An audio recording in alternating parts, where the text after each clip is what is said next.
The process of identifying a student with a suspected disability is referred to as the special education process.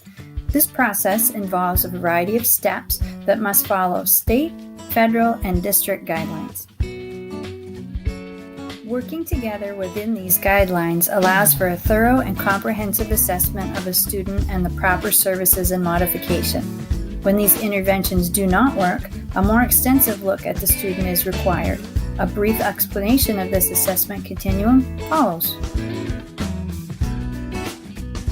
When concerns are realized by the classroom teacher, the teacher attempts simple classroom interventions such as meeting with the child, extra help, simplified assignments, parent conferences, and peer tutoring. At this point, Tier 1 response to intervention strategies are also introduced by the classroom teacher. These are high-quality instructional and behavioral supports that are provided for all students in general education. RTI plays a critical role in the referral or non-referral of children for evaluations for suspected disabilities.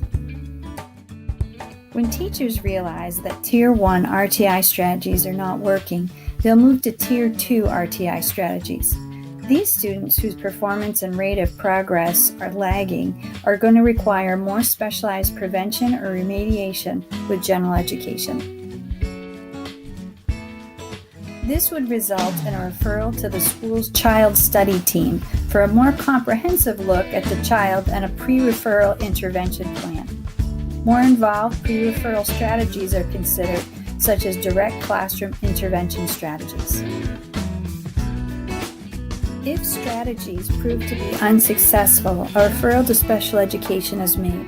A referral is a formal request asking that a student be evaluated to see if they are eligible for special education. A referral may also be made directly by the student's parents or guardian.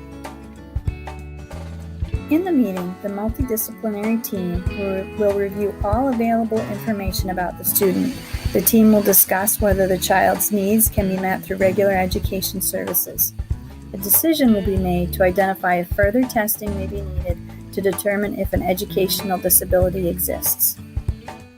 If the team decides to evaluate, once written consent has been received from the parent or guardian, the team has 60 calendar days to complete the initial evaluation and hold a meeting discussing the results. The evaluation must gather information about the child's functional, developmental, and academic performance. Once evaluations are complete, the multidisciplinary team must meet to review the evaluation results. To be eligible for special education, a student must have an educational disability and, because of that disability, require special education and/or related services. If the student is classified with a disability, then the evaluation results are used in the development of an individual education plan that describes the special education services the student will receive. The IEP includes measurable annual goals and short-term objectives or benchmarks. Once the student begins receiving special education services, the IEP will be reviewed annually and the student will be reevaluated at least once every 3 years.